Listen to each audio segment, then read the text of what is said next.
नमस्कार, मी आबासाहेब पाटील सेलू, आदरणीय आपले नेते दिलीपराव देशमुख साहेब यांचा 75वा वाढदिवस या ठिकाणी आपण साजरा करतो। साहेबाचा आणि माझा सहवास जवळपास 40-42 वर्षापासून माझा संबंध आहे। साहेबांकडून शिकण्यासारखं खूप आहे। साहेबांसारखं नियोजन कोणालाही जमणार नाही। एकदा दिलेला शब्द ते पाळत असतात, कुठेही ते शब्द असं बदलत नाही।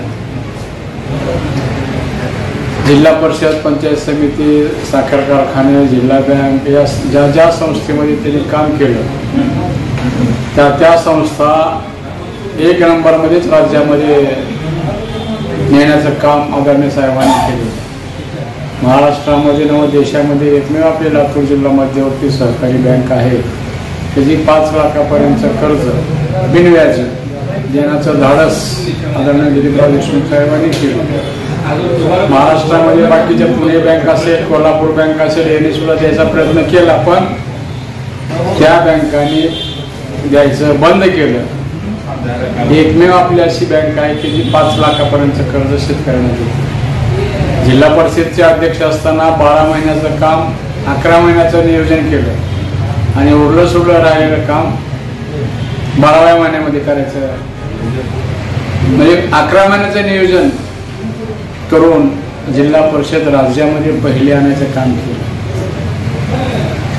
आणि बंधुप्रेम कसं असावं हे जर पाहायचं असेल तर दिलीपराव देशमुख आणि विलासराव देशमुख यांच्याकडून आपण खूप काही घेण्यासारखं आहे। साहेबांनी खूप काही दिलं। मला काही राजकीय वारसा नाही किंवा माझे वडील आजोबा कोणी राजकारणामध्ये नाहीत। साहेबांनी मी जवळपास 82-84ला मार्केट कमिटीमध्ये प्रशासकीय मंडळामध्ये मिळून काम केलं। तिथून माझी राजकीय सुरुवात साहेबांनी जी जवळीकता साधली, आजपर्यंत सावलीसारखा साहेबाच्या सोबत आहे। आणि जसं लोखंडाला परीस घासल्याच्या नंतर तसं सोनं होतं, तसं अनेक कार्यकर्त्याला साहेबांनी घडवले आणि त्यांच्या जीवनामध्ये आमूलाग्र बदल घडवण्याचं काम आदरणीय साहेबांनी केलेलं आहे। त्याच्यामध्ये मी सुद्धा आहे। या प्रसंगी अधिक न बोलता साहेबाच्या 75व्या वाढदिवसाच्या निमित्तानं माझ्या परिवाराकडनं, पाटील कुटुंबाकडून